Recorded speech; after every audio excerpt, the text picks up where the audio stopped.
House bill would tighten LNG export approval standards.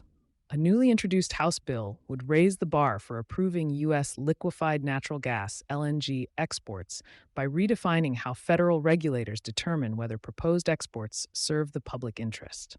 While the legislation remains in early committee stages, it reflects a growing policy push to expand the scope of scrutiny applied to LNG projects beyond trade and energy security considerations.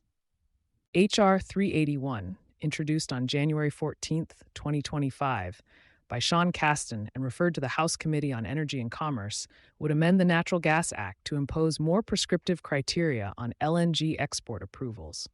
Under the bill, the Department of Energy (DOE) would be required to deny an export authorization unless it determines that the project is unlikely to significantly worsen climate change, raise domestic energy prices or price volatility, or impose disproportionate environmental or health burdens on low-income, rural, or minority communities. Currently, DOE evaluates LNG exports under a broad public interest standard that allows the agency to weigh economic, energy, and international factors. H.R. 381 would narrow that discretion by transforming the public interest test into a set of limiting conditions that must be affirmatively satisfied.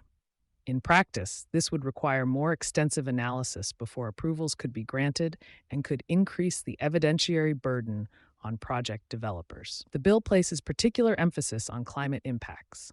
It directs DOE to conduct a full life cycle greenhouse gas assessment for proposed exports, covering emissions from extraction through end use, and to give weight to the near-term warming effects of methane. The legislation also calls for explicit consideration of whether LNG exports could slow the global transition to lower emissions energy or crowd out clean energy deployment. Economic impacts are another central focus. The bill would require analysis of how exports affect different classes of consumers, including residential customers and energy-intensive manufacturers, as well as impacts on state and local governments. Environmental justice considerations are also elevated, with regulators directed to assess cumulative impacts on communities that have historically borne disproportionate environmental burdens. Although H.R. 381 has advanced only modestly since its introduction and faces significant political hurdles, its relevance extends beyond its immediate prospects.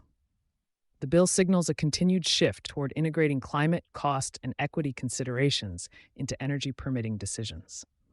For LNG developers, investors, and compliance teams, it underscores a 2026 reality. Export approvals are increasingly shaped by expanded regulatory expectations that can affect timelines, litigation risk, and project economics, even in the absence of new law.